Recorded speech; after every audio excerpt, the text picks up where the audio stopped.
What's going on, everybody? Welcome to Clint's Hot Props, episode 2, baby. We are talking about all the different ways that you can make some money on this fight card by playing props rather than laying chalk, rather than going over or under, rather than parlaying. We're going to look at prop methods of victory and maybe a couple of round 3 sprinkles that you guys can mix into your repertoire for UFC 314. We've been doing okay on this prop show. Most of the main props that I've been talking about, the ones where we're taking guys by decision, we're getting them down closer to even money. Hey, last week we talked about Finney by decision at plus 270. I hope you guys smashed on that. I'm kicking myself for not playing that over 1.5 and the Finney by decision because I had the read, it was locked in the bag, and I just didn't click the button on that one for some reason. So definitely hoping this show is useful to you all and you guys are definitely getting something out of it. Of course, gotta shout out Bet Openly, you guys. Make sure you go check out Bet Openly. The numbers for everything over there are going to be better. 1% juice as it is a peer-to-peer platform. Link in the description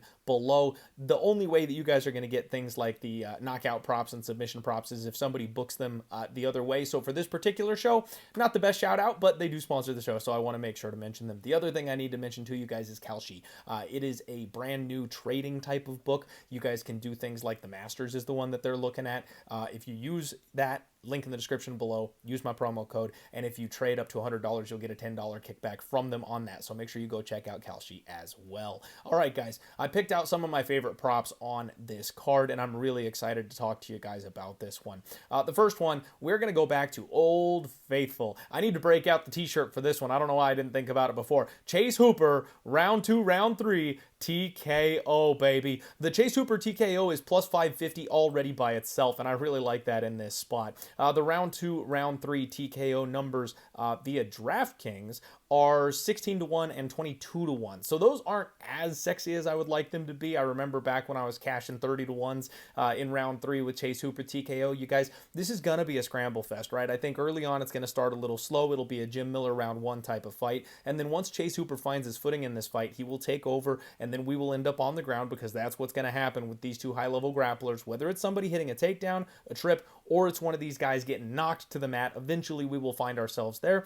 And I just think that Chase Hooper's going to have the ability to flow and scramble and cause some kind of disruption that he ends up in top position, and from there, we see elbows. Jim Miller is getting older. Jim Miller is slowing down. He took a life-changing beating from Bobby Green, and I don't know that he's going to give up the submission to Chase Hooper. Now, he may not have the option, right? Like, Chase Hooper is that good. He's also extremely proficient on the mat. He absolutely could find his way to a submission here, but I just think it's one of those things where, especially when you've got a high-level BJJ practitioner, they take it as a mark of pride that they will not get submitted by somebody else. So I think that Jim Miller will do everything he can to sell out and not get choked out in this spot, and that leaves the TKO ripe for the picking. So I like Chase Hooper via TKO plus 550 as our first prop. Yes, it's a long shot. I understand that. We are trying to keep our feet very much grounded on earth. So it's a little bit tough for me to give out that kind of a prop to start out the show. But, you know, we've seen Jim Miller hurt before and he's getting older. So the knockout, I think, is much, much more on the upside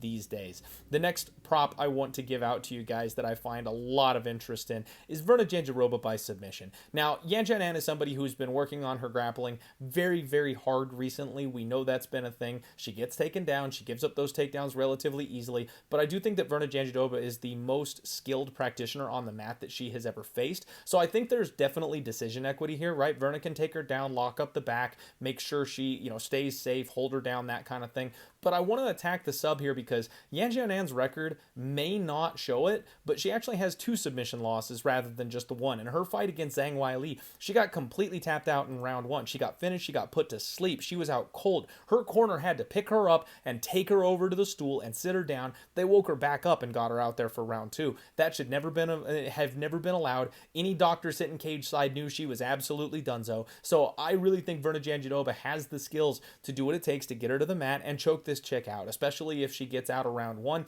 The more we get into the grappling, the more Virna's just going to boa constrictor this woman and eventually get to her neck and her back and tap her out. I like it. I like it a lot.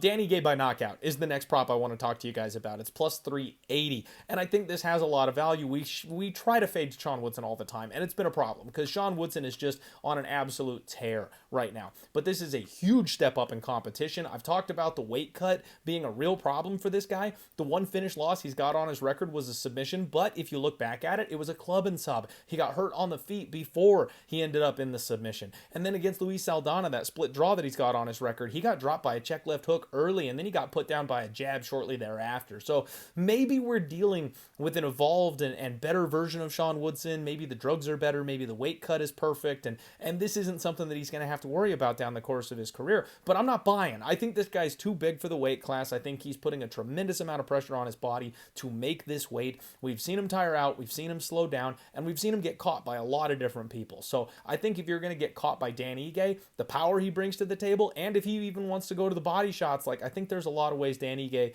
really reminds everybody when he gets a step down in competition that he's the man.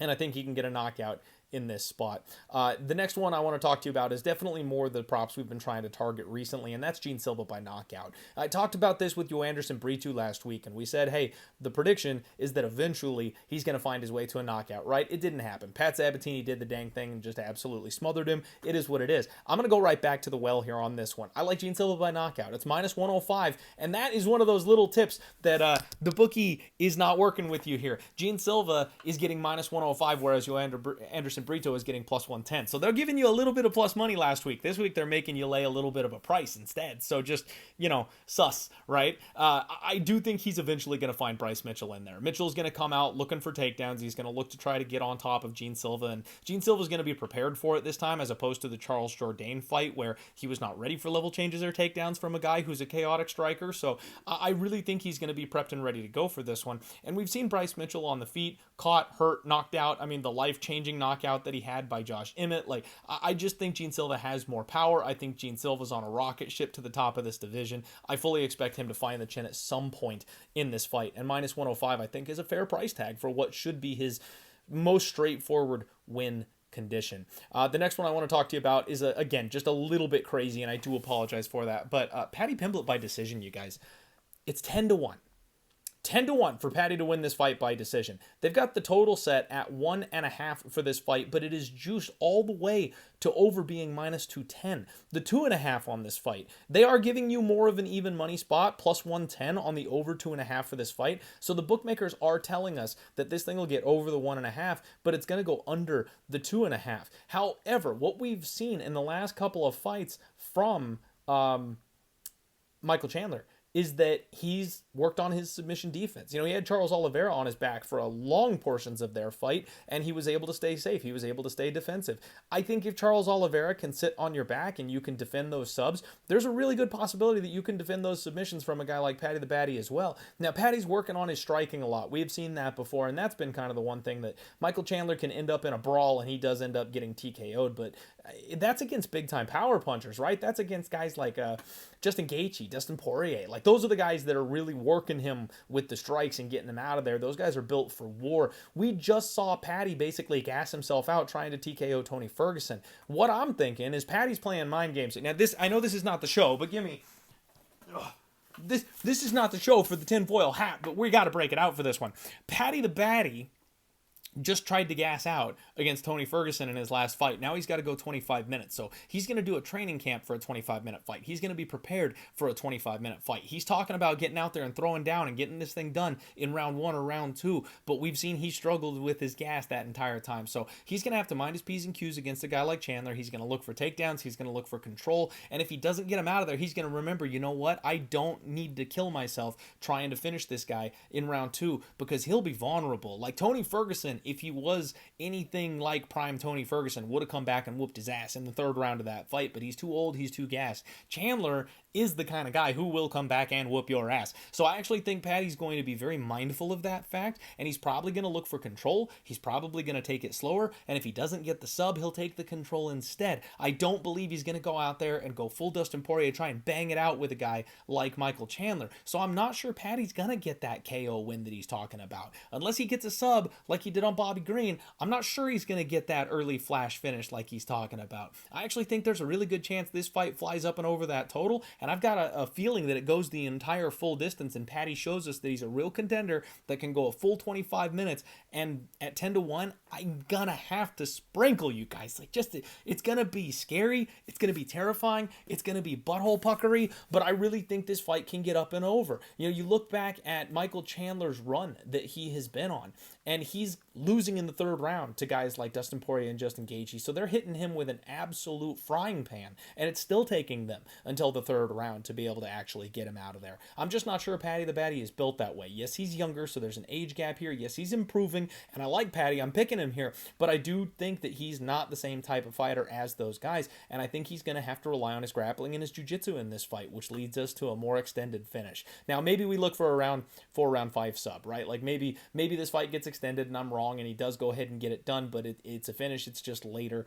That would be disappointing. But at 10-1, I kind of like the prospect of this thing maybe getting to the full 25 minutes. I don't know. We'll see. I might not have the balls to actually pull the trigger on that one, but I wanted to talk to you guys about it. The last one I want to talk to you about, though, is Alexander Volkanovski by decision. Plus 200. You know, you guys, we used to get minus 350 lines on Volkanovski, and the decision was minus 120. Like, this guy just went a full 25 minutes every time he fought, and there was nothing you could do about it, and you weren't going to get a good number on it. This is going to be a throwback Volkanovski fight, in my opinion. I do not believe that Diego Lopez is this caliber of a fighter. He's got that big finishing upside early in the fight, but I think you can figure this guy out. Volkanovski is by far the more skilled and technical fighter. He looks like he's in the best shape of his life. I know, the 35-year-old curse as far as getting back to the belt and the title. If Volkanovski survives the early damage in this fight, I think he just takes over and does what he does. So at plus 200, I think we got to go, right? I think it's Volkanovski by decision, and you're getting a good number on it. I like Volkanovski by decision at plus 200. Honorable mention, just to go ahead and end this thing off, is Cedric Dumas by sub at 8-1. I know, I wasn't supposed to. I had to. I can't help myself. That is Clint's Hot Props, baby. Hope you guys cash in on some of these. Let me know your favorites in the comment section down below. All right, guys, let's roll.